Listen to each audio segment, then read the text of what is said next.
Hello, and welcome to another episode of Hiss and Tell. I am your host, Christina Wilson, cat behaviorist. So, cats are constantly communicating with us, and the problem is that we can be really bad at listening. So, in this episode, I'm joined by Serenella de Ingeo to talk about the science of feline communication, why people struggle to recognize stress in cats, and how our cats may actually understand our emotions better than we understand theirs. We also get into cat body language, petting consent, multi-cat households, and one of the most fascinating studies that I have ever read involving cats and their nostril preference. All right, here we go. Hi, and welcome to another episode of Hiss and Tell. I'm your host, Christina Wilson, and with me today is Serenella D'Ingeo, a professor of animal physiology and behavior at the University of Bari in Italy. Welcome. Thank you. Thank you for the invitation. Thank you so much for being here, and I hope that I said your name sort of right this time. You were great. It's only my 500th try. So, can you tell me a little bit about yourself, what you do, what drew you into studying animal behavior and communication? Well, actually, I started my research career in 2014, Mm-hmm. just after my graduation. And I've always been interested in animal behavior. Actually, it was kind of my passion till I was a child. Mm-hmm. I feel very lucky to have this kind of work. And so I've collaborated with my research team on studies on animal behavior and in particular about animal living in street contact with humans, Mm-hmm. so mainly dogs, and recently also cats Mm-hmm. and donkey and horses. And we try to have a look on communication and human animal interactions with a particular focus on also physiological responses to communicative signals. So it can include hormonal levels, but also cardiac and brain activity. Cool. So, what a stupid response. Cool. Doing great today. So, I wanted to talk specifically about two of your studies that involve cats. So, a lot of people still think of cats as kind of hard to read or aloof. What does the science, in your opinion, say about that? Well, it's not that far from the reality, actually. In fact, I want to say that with my research team, and includes also Professor Quaranta and Professor Siniskalki, we started to have a look on cat behavior and their relationship with humans Mm-hmm. in particular, because we had experience in human-animal interaction from a behavioral point of view, meaning that we also have a service in our university regarding cat behavioral veterinary service, actually. Yes. Nice. And so we had lots of cases of cats that had troubles in actually their living environment with Right. humans and also other cats that live with them in the house. Mm-hmm. And so we understood from our direct experience that there is something that is still missing in communication from human to cats, Right. and maybe vice versa. Yeah. And so we started to deeply have a look on this, especially because we don't have, at least till now, a very huge piece of literature on this. So on the ability of human to read cats and vice versa. Uh-huh. And I think that actually it is kind of related also to a specific feature of the biology of cats, meaning that in particular we have a different history of domestication of cats Right. in respect with dogs, of course. I've lived very close to us Mm-hmm. from thousands of years, between 20, 40,000 of years. Instead, the cats are starting to live close to us from a shorter period. So it is estimated around 9,000 years. So we are less trained, if we Yeah. can say, from evolution to read cats. And on the other side, we also have to say that cats, differently to other animals that live in social group, are facultative social animals. So they can live in social group if they have a kind of individual predisposition to live close to other cats. But also, it really depends on the amount of resources that are available. If we consider that they can live or not live in social group, it really depends on several factors, and the possibility to interact also develop the kind of communication that they have. Hmm. And so, for instance, if we compare other social animals that live close to us, like dogs or horses, they developed more subtle emotional communication than cats that Right. sometimes have just defensive or aggressive response just to, you know, have a kind of very short interaction when they meet at the very perimeter of the area where they live. Right.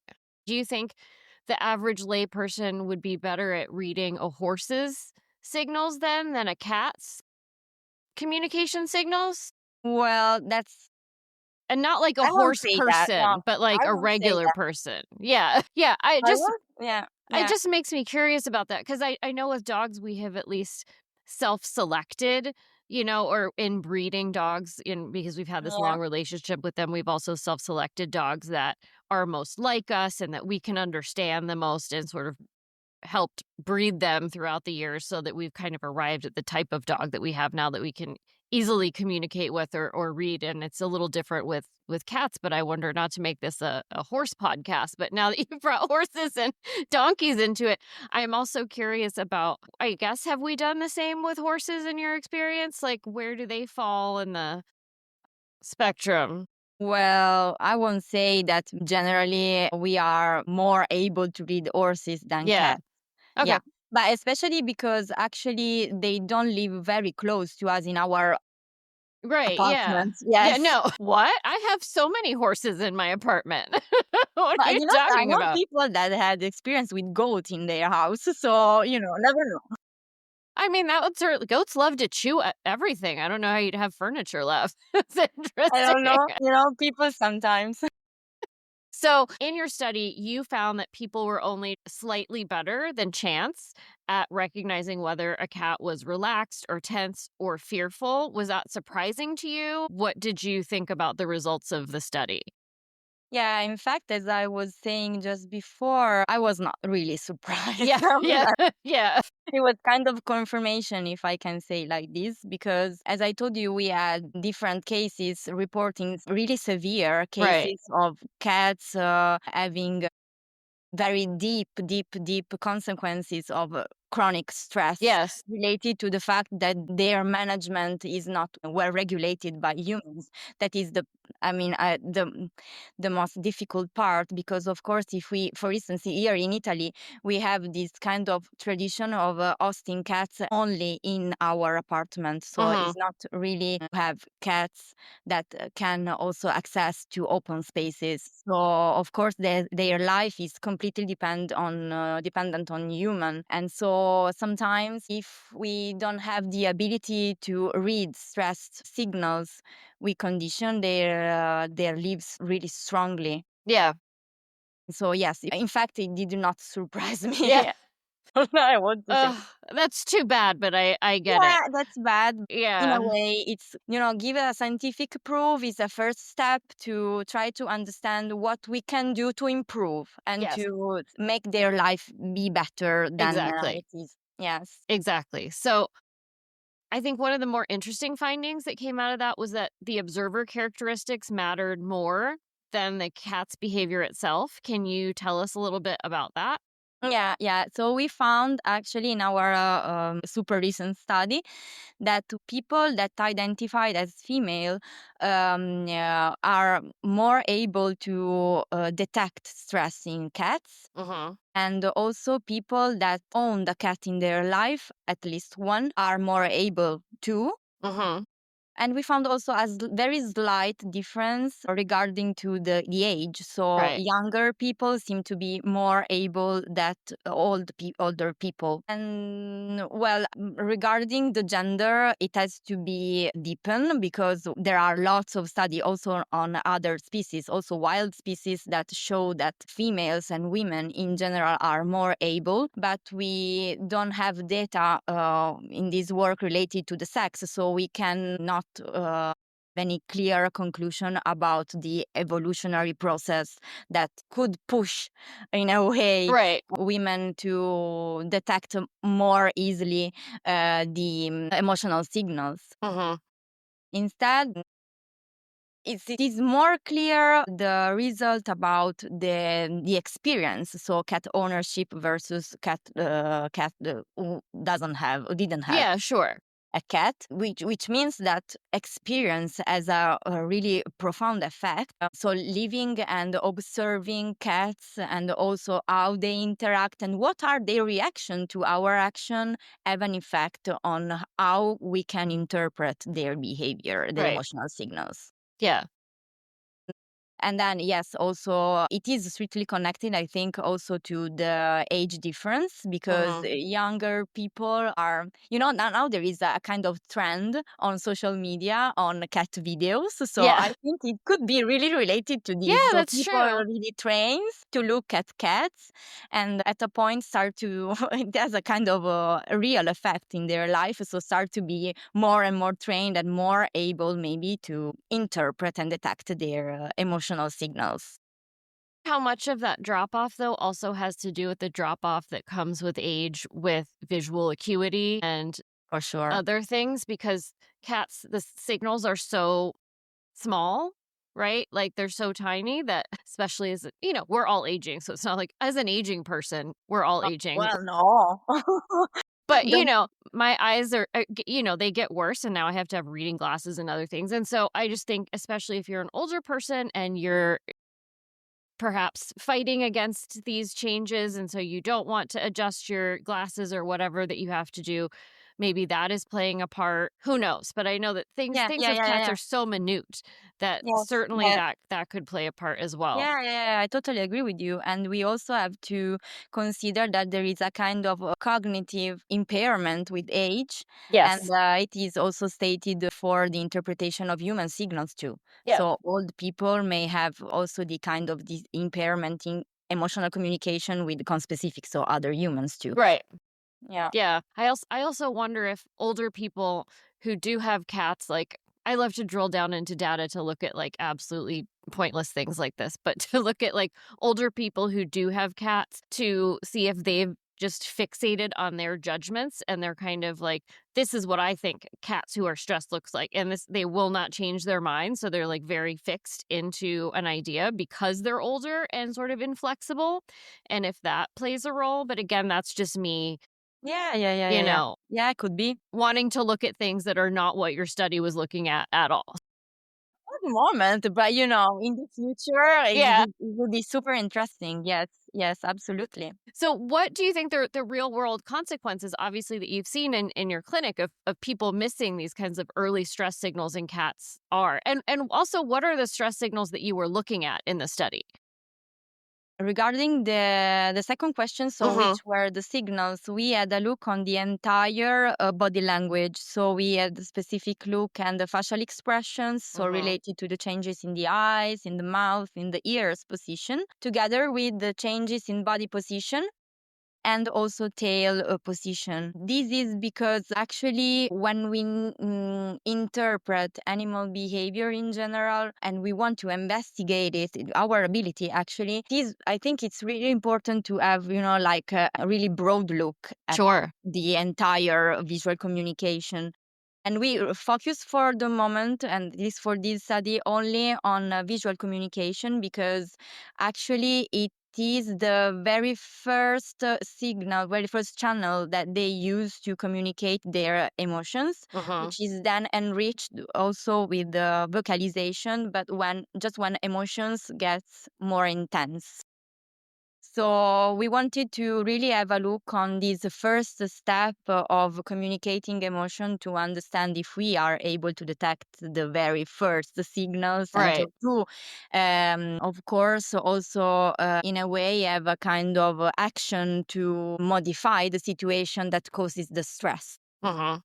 And it is very important, in fact, I think, to understand if we are able or not, because we have a very, very deep influence on cat living condition. Right. They are most of the time totally dependent on us, and so we have also this responsibility, I think, to make their life be the better, the We absolutely do. You're totally right. So, in your view, what are the most dangerous misconceptions that people have about cat body language? Like, and do you yeah. think the gap in understanding contributes to problems?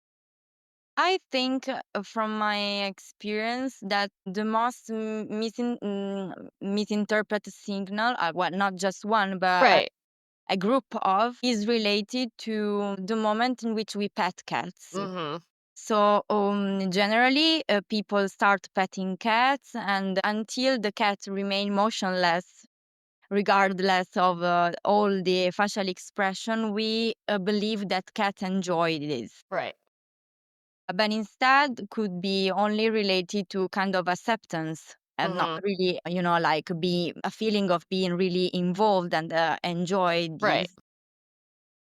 For instance, we could detect how they perceive this interaction, this physical interaction, from the body posture, if it Mhm. is, really crouched or really relaxed, so no tension in the muscles, but also the position of the ears, also the eyes, if they are super soft, or we can detect the changes in diameter of pupils diameters, Mhm. which, could explain the activation of the cat. And so the cat is starting to be really excited, not Right. very in a positive way, or the tail movement. If there is tail movement, the cat generally is not super confident. Right. Yes, I think this is what I generally see, but it refers actually not only to cats, unfortunately, but generally to all the pets in general. Sometimes we just are super focused on the benefit of petting our animals, but we need to also have a look on the other side if they enjoy too. I'm I so critical. I'm sorry.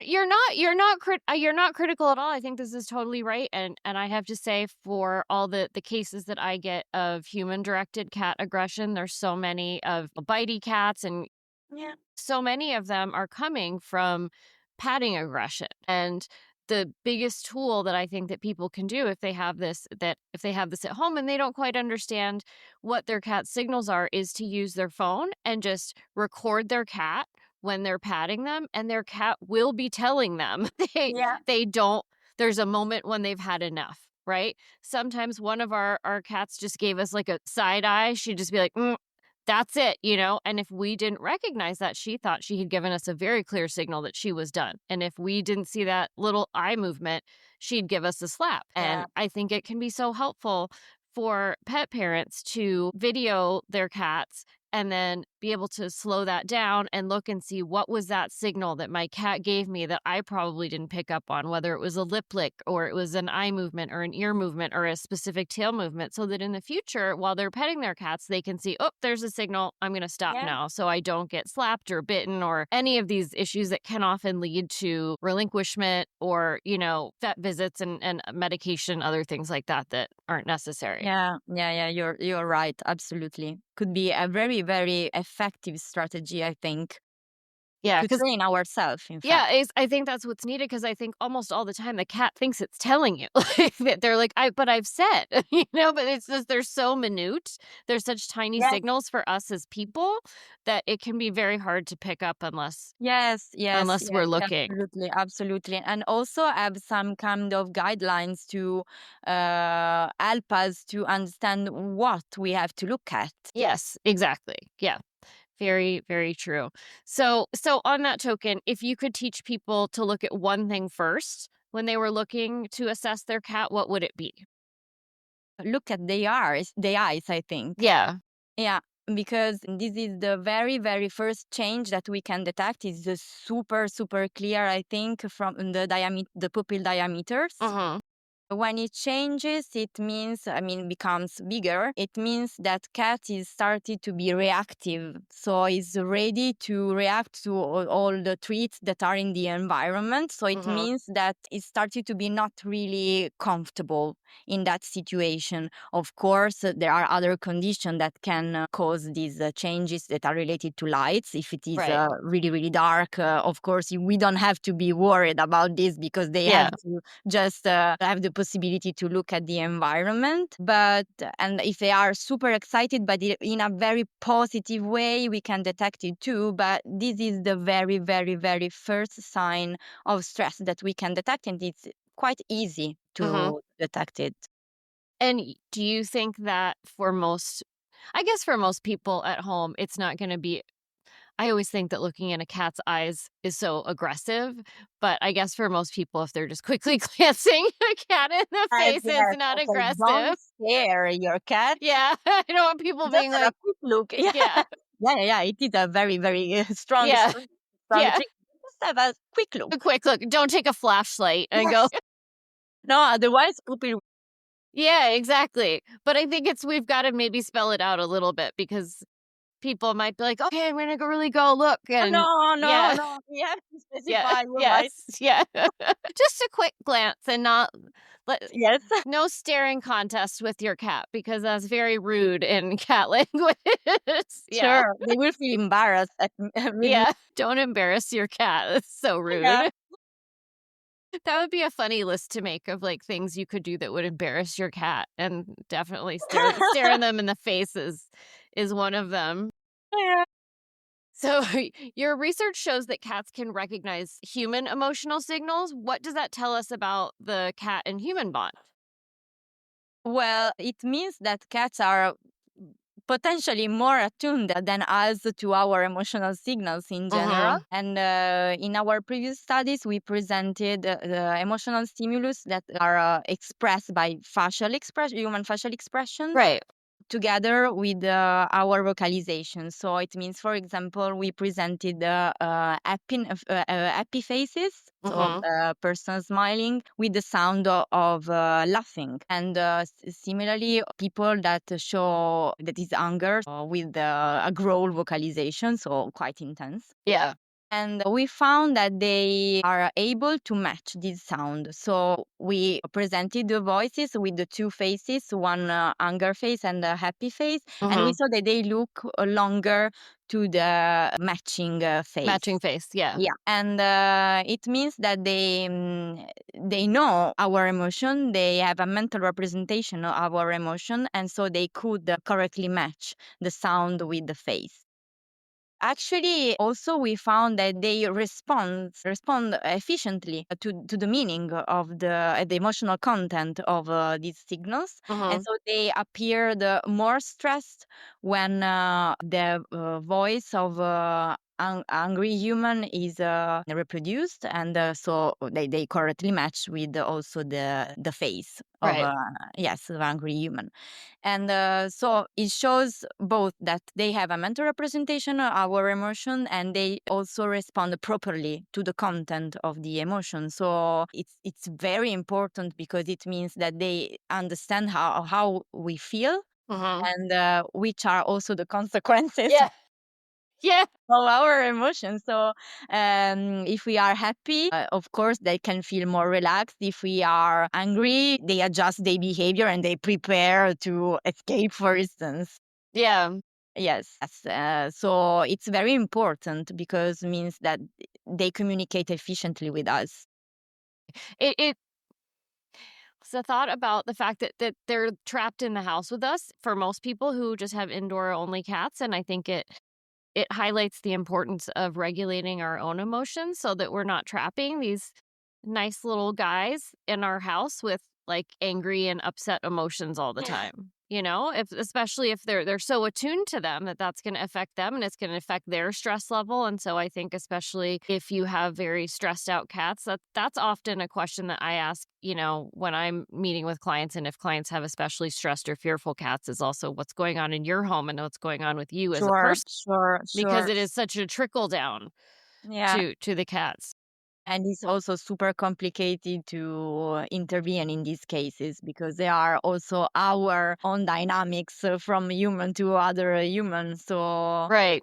cats perceive. It is important to know that cats perceive it. Yes. So in a way, we have also to consider that it has consequences also on them. Yeah, absolutely. So in the study, there was no significant difference in accuracy between relaxed, tense, and fearful states. Why is that important? Well, still, because it really means that people don't have a clear representation on the signals that are expressed in a relaxed state and Mm-hmm. differentiate them from the stress Right. ones.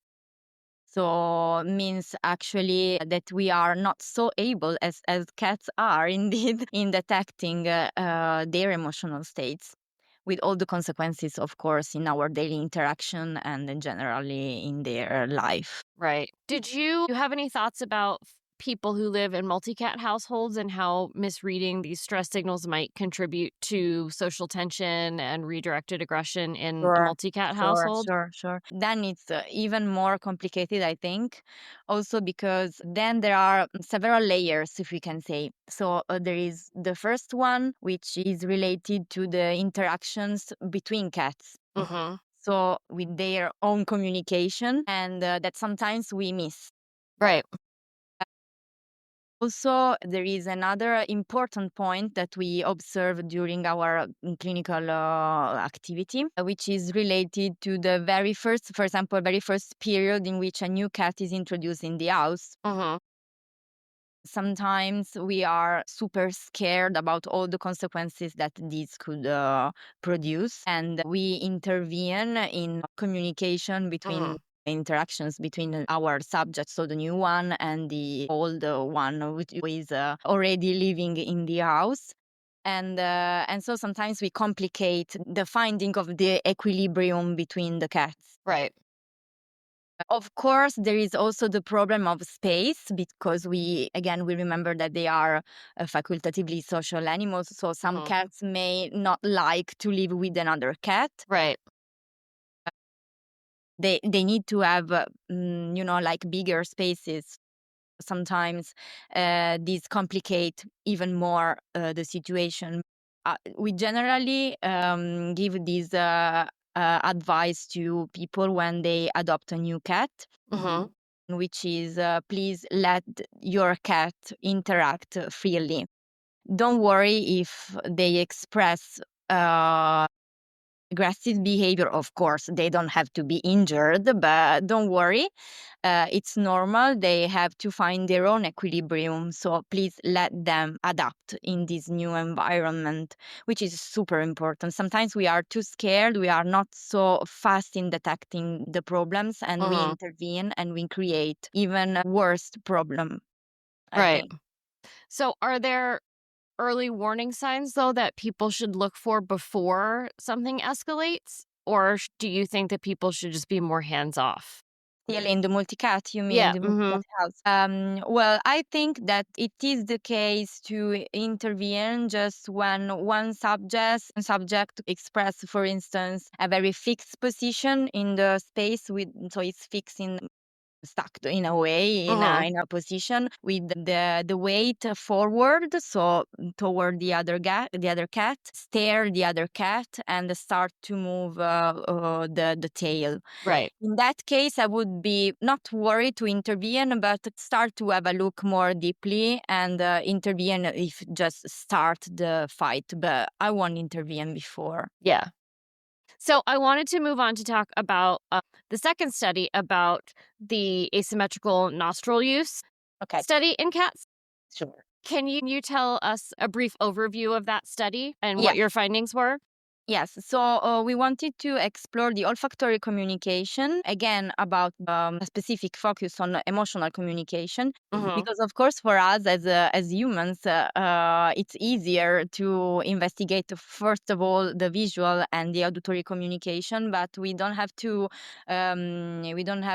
forget that there is the olfactory communication, which is out of our control, of course, Right. but is super important when we talk about emotions, because we found that there is this channel too, and influence other individual behavior and emotional state during the interactions. So we wanted to have a look at this specifically. So we presented emotional stimuli that we took from human sweat in different emotional conditions, and we presented them to dogs. Well, also to dogs. Yeah.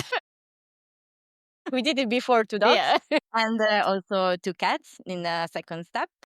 And so we studied their behavioral response, but also we use as a parameter their lateralized behavior, Uh-huh. which means the use of one nostril, specific nostril, to investigate a stimulus.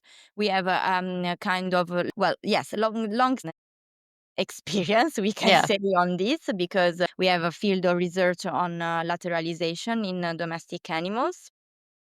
And it's very important to consider also this parameter, because it gives us a well, not direct, indirect access to the brain processing of a stimulus. Uh-huh. So it means that, for instance, if we consider the use of a nostril, if we see that one animal, a domestic animal, use one nostril, or prefer to use one nostril, to say it better, investigate one stimulus, it means that one of the two hemisphere on the same side, so right nostril, right hemisphere, is involved in processing that stimulus. Uh-huh. And we know that the two brain hemispheres have different specialization for emotional functioning. So we can derive information from these to understand how they feel. So if they preferentially use the right nostril, we know that they are attuned to that stimulus, they are ready to react, and they can interpret this stimulus as a threat. On the contrary, if we see that they prefer to use the left one, it means that the left hemisphere is on in that moment as a dominant activity. Uh-huh. We could derive information on the fact that actually they are processing it as something that is known, that is potentially positive or socially relevant in a positive way. So we use this kind of parameter because, in fact, gives a lot of information on the physiological processing of stimuli. It's so wild. That's not something I would have ever thought about. Does it have any ties to handedness? Like, Yes. yeah. Yes, yes, it's the same. Actually, we are talking now about sensory processing. So, Right. nostril, it is also the same for eyes and also ears. And Uh-huh. for eyes and ears, we also generally use a kind of a methodology that help us to detect the preference in use one ear or one eye. So we present stimuli on the two parts, and we Uh-huh. see how they turn the head. So Right. which ear or which eye they use. And it is related to the sensory domain. But we also have evidence on motor lateralization. So use a one paw, for instance, to Right. manipulate objects. And so we know in this case, one hand corresponds to the use of the contralateral hemisphere, so on the other side. So what did you find about cats that when they were using the left versus right nostril when they were exposed to the different stimuli? Actually, we found that they generally prefer to use the right nostril, so the right hemisphere is on in that moment for processing the stimulus when they are more stressed. So we confirmed that also in cats, the right hemisphere is involved in processing stress stimulus, especially if these stimuli are related to, well, actually, as a stress content. It means that they are collected during a fearful situation for the human, Uh-huh. but also, which is kind of interesting, during physical stress. So we actually we were super bad. We asked a human to run 15 minutes, and so we collected the sweat, and we collected this sample to detect the stress, which is not emotional but physical, Right. and they reacted to this in a similar way. So what did you use then for the other stimulus? So we, first of all, try to create the emotional conditions in Right. human. So we presented humans to two videos, Mm-hmm. one that evoked happiness and another one that evoked fear. And we collected soon after their sweat Okay. with samples, with the swabs. Then we also wanted to collect another sample related to physical stress. So we asked them to run 15 minutes. Got it. And then we also had a neutral sample that worked as a control for us. Then all these samples, this web that were impregnated with the sweat of humans, Mm-hmm. were presented to cats. So the cats just had the swab with the odors. And we detected their reaction. So their behavioral reaction, their nostril use. Absolutely. So that tells us that cats are more likely to use one nostril when something is threatening or novel or positive. Can we see examples of this in our own homes if we look at our cats, do you think? It could be, but the changes in the use is very fast. Mm-hmm. So to detect these, we analyze video frame by frame Mm-hmm. to be sure to count the amount of time they spent to investigate the swab, the odor with one nostril or the other. So we can, but it won't be that easy. Right. I want to say, but we could use other signals, still lateralized behaviors that are more easy to detect, Mm-hmm. which is related to the preference of use one eye. So Mm. it means that cat, for instance, him or herself in a position having us or another individual on one side. So we know that in that particular moment they are using one ear or one eye to Mm-hmm. process, to elaborate. And so we can derive some information from this. That makes sense. Yeah. Probably people don't want to set up cameras and do a frame by frame analysis and code everything that Yeah, their cats are doing. yes, yes. But still, if we say that owners will start to record videos to understand their cat, maybe they can also try to have a look on this. Sure. I mean, why not? You can just assemble a team of coders too and just really get into it. Just Yeah. start. I would love it because I'm such a data nerd if I could get all my clients to do this kind of thing and, but no one's going to do that. So anyway, so if we can't see our cats, doing this type of nostril use easily, what does this research though tell us about how quickly cats are assessing their environment and how sensitive they are to emotional cues? Like what can we as cat owners take away from this research? We can detect how they feel in that moment and Uh-huh. how actually they think about the olfactory stimulus, the odor that they are investigating. So, for instance, that if there is something that is worrying them, they may use more the right nostril. Uh-huh. Or if there is an odor that really attracts them, they can start to use the left nostril if it is positive, for instance. Uh-huh. And so I think that this kind of information can be derived from this observation. All right.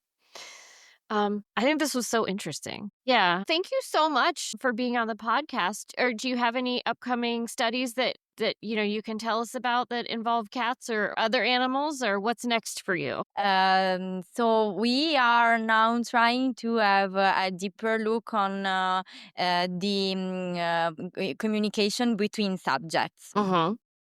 So also to have a deeper understanding on the communicative signals between cats and other cats or Uh-huh. dogs and other dogs. Still having a particular look on lateralized behavior as they are in our heart, if I can Yeah. say. All right. Well, I'm excited to read any of your new work as it comes out and see what new things that we can learn about cats. So thank you again so much for being on Thanks the to podcast. you. Thanks to you. I really enjoy it. Thank you very much for your invitation again. Thank you. Thanks so much for listening to the show. If you're looking for one-on-one support with behavior issues like litter box problems, aggression, anxiety, or multi-cat dynamics, you can find me through my behavior consulting business, Catitude Adjustment, at catitude-adjustment.com. If you like the episode, please consider leaving a rating or review. It really helps us grow. For more episodes, show notes, and resources, head to hissandtellpodcast.com. Huge thanks to Cat Beats for the music, and I'll see you next time.